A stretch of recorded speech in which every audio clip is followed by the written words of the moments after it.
Hey guys, welcome back to my YouTube channel. My name is Elsie Godwin, and this is Reviews on the Couch, where we discuss movies and how they made us feel.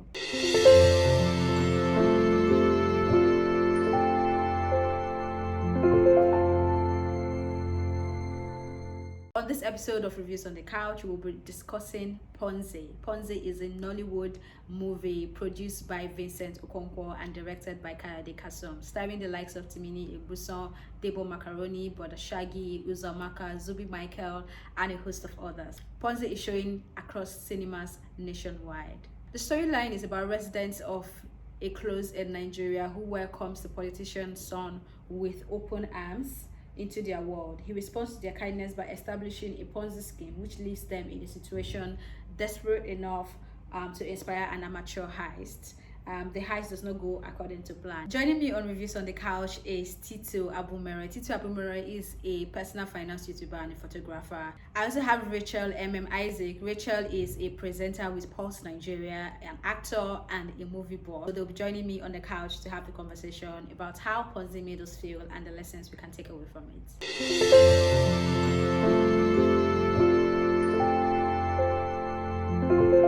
So hi Tito, thank you for joining me on Reviews on Couch. We're supposed to have Rachel as well, but her network is being interesting. I guess it's just the weather and all that. So hopefully when she can sort that out, she'll join us.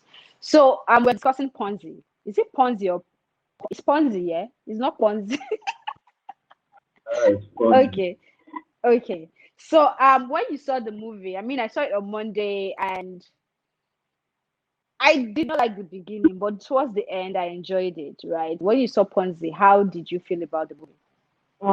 Well, I went in not having high hopes or high expectations because me personally, Mm-hmm. when I see a movie has lots of Instagram people that are popular on Instagram, especially comedians, I don't really have high expectations because I feel like the movie will be banking on the humor and the comedy that those people bring on social media. And as you know, people like Broda Shaggi and Mr. Macaroni were in the movie. So I really didn't have high hopes. And so as not to be disappointed, a lot of the time when I go to and see movies, I reduce my expectations. But I ended up enjoying the movie. I found it humorous. It was funny, and it was a nice one. I enjoyed Kayode Kasum's movie. Yeah. Mm. Okay, for me, I would not say it's an entirely nice one because there was something he was trying to do, whether it was him or the scriptwriter, I'm not sure now. What they were trying to do at the beginning regarding narration, I don't think they got that right. There was a lot of disconnect in the story because of that narration. I think if that narration was not in the movie, it would have been better for me. This is my personal opinion. At first, I thought she was trying to shoot a commercial for her book, and then the scene Mm. where she was eating amala and then somebody comes to take it away. Is it amala or what was she eating? And somebody comes to take it away. I didn't get that part. And her walking around in the house as well, it wasn't making sense. So I think the execution of that concept did not work. It could be a factor of the what's it called now, the script writer. I don't think it's the director's fault.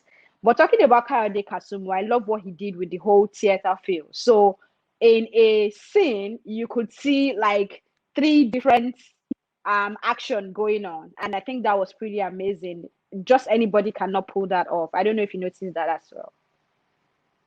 I did, and it was one of the highlights for me for the Mm, film.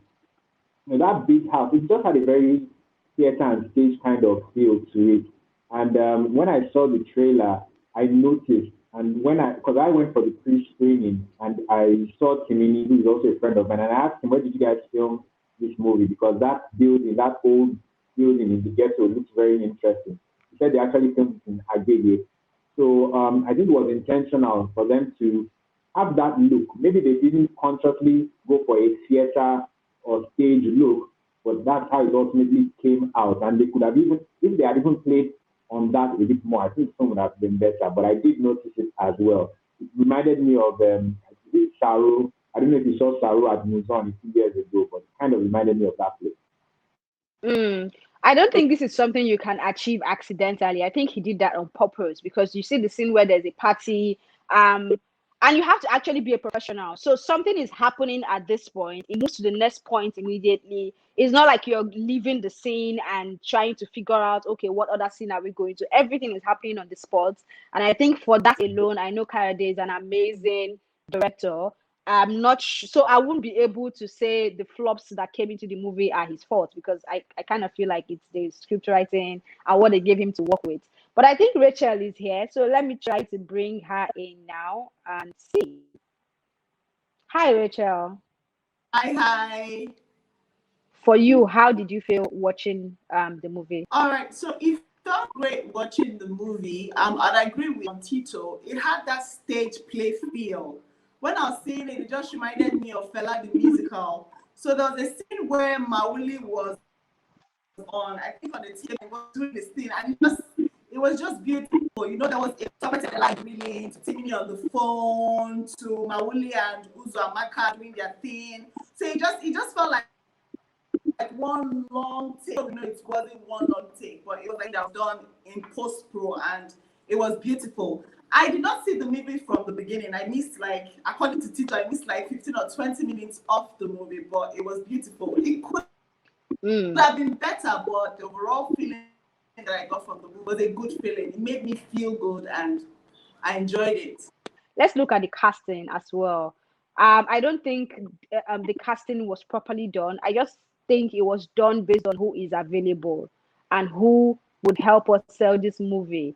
Now I feel like Broda Shaggi is that ingredient that you sprinkle on your food to finally make it taste good, even if it doesn't, if it's not entirely good. Once you see Broda Shaggi, like the roundabout on the food, you want to eat it. Do you understand? I think that's what it is for me now, because I felt that way with Namaste Wahala. His scene was the highlight of that movie, as far as I'm concerned. We reviewed it. You can check it out in our previous videos.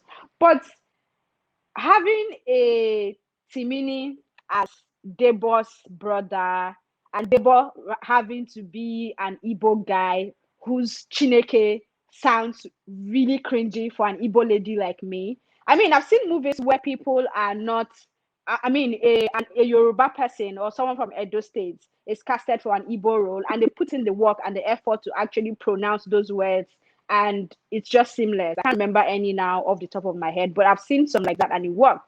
But what they tried to do with this movie, as far as I'm concerned, didn't work, because we're trying to portray these people to be from a certain tribe, and they couldn't put in the work, or you did not push them enough to put in the work to be able to portray that tribe in the way it's supposed to be. I appreciated the fact that, these guys, two of them were, from the East, Timini's character and Mr. Macaroni's character, while Tope Tedela's character was from the North. Tope Tedela actually, he did well. He spoke Hausa, and he had a bit of the accent. Yes, he did. He killed his role. He did.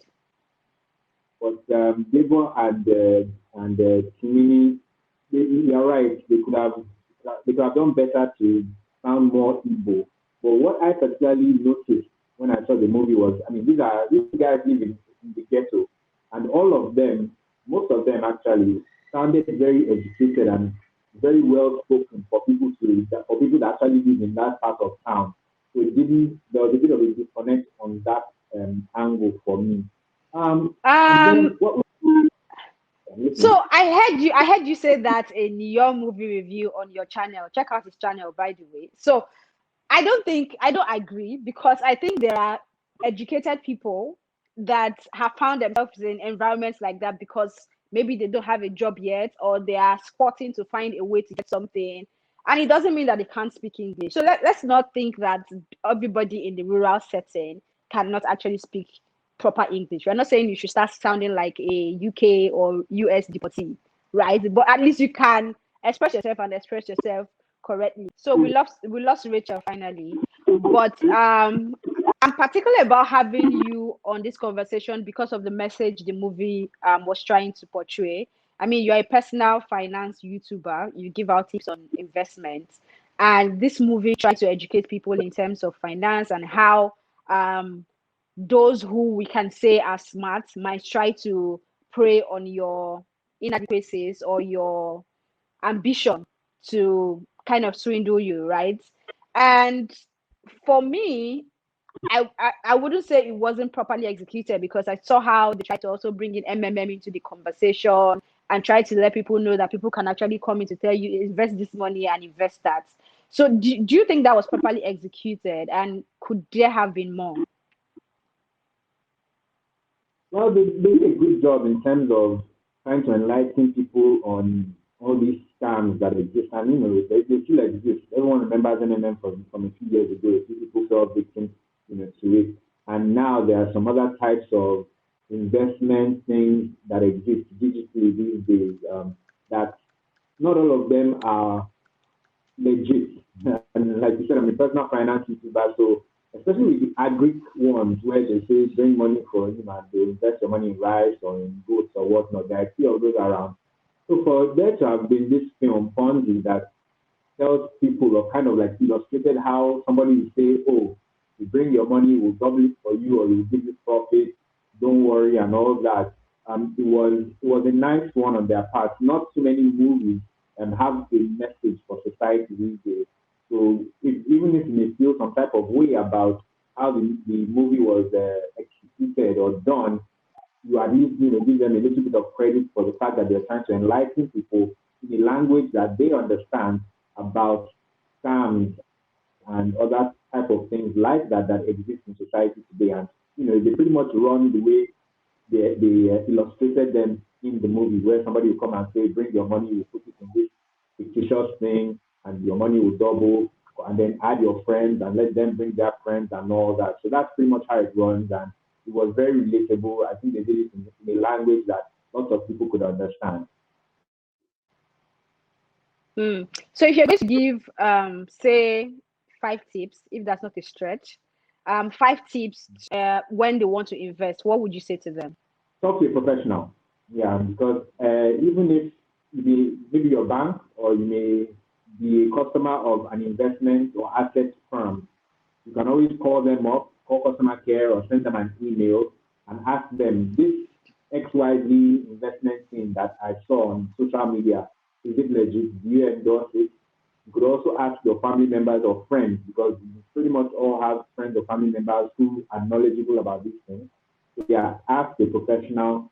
Number two, ask around. See the people who have put their own money into these investments. There are lots of finance professionals on social media these days, and sometimes they endorse some of these investments or some of these vehicles, these investment vehicles. So if somebody that is accountable or somebody that has a bit of somebody that has a bit of an authority, if they endorse that particular investment, then there's a likelihood that it's a good one. Yeah, and just do your research. Oh, and also start small. When people talk about investing or ask me about where to invest their money, even for things that I believe or that I endorse or things that I think are good, I always tell people to pace themselves. Don't put all your life savings in there. Just do small. Do a fraction of what you are worth, and then if it goes well, then maybe put a little bit more while you still observe the investment of the company and while you're still doing research, on them. Don't in the first instance or with your first investment, put a huge amount, start small. So those are the 3 tips I'll give to people who want to invest their money these days. Okay, so we're getting 3, not 5. All right, that's fine. Also, in the movie, towards the end, I saw where the narrator says enters cryptocurrency. And I think that's kind of insinuated that cryptocurrency might not be an advisable form of investment. That was, as far as I'm concerned, that is what that directing or narration insinuated. Now, what do you think about that sort of investment? I know a lot of people have got money in it now. It's raving. Even I think it's even became more popular with the restriction, or is it outright banned by the CBN? I know how we are. Once you say don't touch this thing, that's when we want to touch it and see what it feels like. So I think more people got on the idea of having a digital currency after that, right? From your own experience and what you have seen in terms of investments and the trajectory, what would you say to people regarding cryptocurrency? Well, cryptocurrency, it's an interesting thing. It's not for everybody. Regarding what they said in the movie and enter cryptocurrency, that may have been a bit misleading. It made it Mm-hmm. look like cryptocurrency is a bad thing. It's not necessarily. It's not a bad thing. Just the hot topic, and people are very skeptical about it. Over time, people have warmed up to cryptocurrency. Cryptocurrency is it's an unusual type of investment or financial asset. So people are very wary about it. So people they're standoffish. So I think they just played on that, the fear that people have about cryptocurrency. But once you educate yourself, cryptocurrency isn't anything to be that scared of. And regarding investing in cryptocurrency or using cryptocurrency, it's hard to say, that people should get into it now. That CBN has banned our financial institutions from facilitating cryptocurrency transactions. Now maybe you have to go through like a back door or some kind of black market to invest in cryptocurrency. But if you can, I mean, it's not illegal. You can do it through some other means aside from our conventional financial institutions. Lots of people think that cryptocurrency is going to do well over time. It has been doing well, but cryptocurrency is a funny thing. It's not regulated by other. It's not regulated like other assets or other currencies. So as it's going up now, it will very well go down, and Mm-hmm. no one can from if it does go down. So it's not for the faint-hearted, essentially. So if you go in, educate yourself about it, and also know that there's that risk that even as it's going up, tomorrow it will go down. It's the history of cryptocurrencies. It's been up and down for quite a while, but this year it seems to have been going up quite a bit. It's a very volatile financial instrument. So yeah, that's the advice I'll give to people about cryptocurrency. It's not bad. Just educate yourself about it. And like I said, when I said talk about investing earlier, start small. Don't put so much into it. I did a little bit of cryptocurrency for the same week that CBN banned financial institutions from facilitating cryptocurrency. So I have small inside there, very small. So yeah, that's my advice to people. The robbery scene. I think I like the monologue with Mawuli. I think he executed it well. That was the point where he actually showed another side of him in terms of acting. And I also like when he switched his accent to say, I mean, you think I'm one butty guy. I'm a G. Do you understand? So I like how he was able to do that. Debo, I know we are all sentimental about Debo Macaroni, especially with his role in the NSAS and everything. I appreciate him, but I don't think he was perfect for that movie. I think he was just he shouldn't be in that movie as far as I'm concerned. Well, that robbery scene and the heist scene, it was one of the things I didn't really like about the movie because you would think that they went late at night when everybody was asleep, but people were awake. Everybody was moving about in the house trying to carry out that robbery. But I guess that was just one of the allowances that I had to make, for the movie just to get by, just to get through it. And that monologue, I didn't like the monologue. It felt like it just didn't feel realistic, and I would have been better if maybe there was a flashback to, all the things that he was talking about at that point would have been better than that would be more work. Flashback is another job entirely. So I'm sure if you say they shot the movie in January and is out in March, then trust me, they don't have the they don't have the space for that flashback because he was talking about his time in the US, his time in the foster home. Who is going to do that? Is it Kayode Kasum or who? But yeah, I mean, I think they did a good one and it was cool to watch. There was also this inconsistency I noticed in Timini's house. So I don't know if you noticed it, but at some point he was in a cool tush house, and then in some other scene he was in the face my face you house, and I was wondering how did that happen. But all in all, if you're going to rate the movie, what would you give it on a scale of 1 to 10? I give it maybe a 5.5 or a 6. 5.5 or a 6. So are you choosing 5.5 or 6? You have to be clear. Be a good lecturer. 5.5. For me, it's going to be I usually don't give my ratings. The second guest usually does that, but Racheal is not here. So I would say a 4. That's me being nice. Because I appreciate the message you're trying to pass, but the entire cryptocurrency at the end didn't sit well with me. And then the narration at the beginning did not work for me. I got into the movie, I think, towards the end.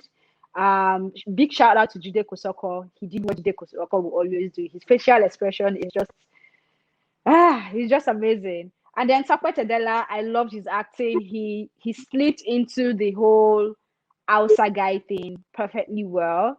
And yeah, a little here and there made sense. I think Debo's wife as well was excellent. I think she was too excellent for the people she was acting with. I don't know. That's how I feel about it. Yeah, all in all, I give them a 4. Kudos to Kayode. What did you say? Zubi Michael, the guy that was on the jeep and I was turning you to Yam. Yeah, I think he executed his role. That's what they wanted him to do. So yeah, in every movie, there's this character that irritates the hell out of you. So he was the one for me. And for him to succeed in irritating me, then I guess he did his job, right? So kudos to him. So for Kayode Kasumu, I like the idea, the feel of theater in what he did. Like I said, not every director can pull that off for a screen movie. It is not possible. Like it is possible, but it is not common. I don't even see a lot of that in Hollywood, not talk of Nollywood. So it shows that he knows what he's doing. And like I said, I'm excusing him for every other thing. I'm putting the blame on the writer and the costumier and on everybody else, and not on Kayode because he's an amazing guy, as far as I'm concerned. All right. Thank you so much, Tito, for doing this to me. And thank you in proxy to Racheal as well.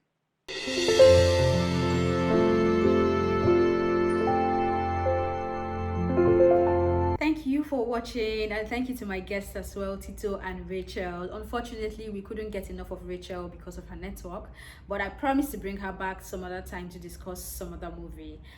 This is the time I beg you, as usual, to please subscribe to my YouTube channel, click the subscribe button below, and also hit the bell so you get notified each time there is a new upload. My name is Elsie Godwin. Till I come your way again, please enjoy yourself, see movies, and have a good time.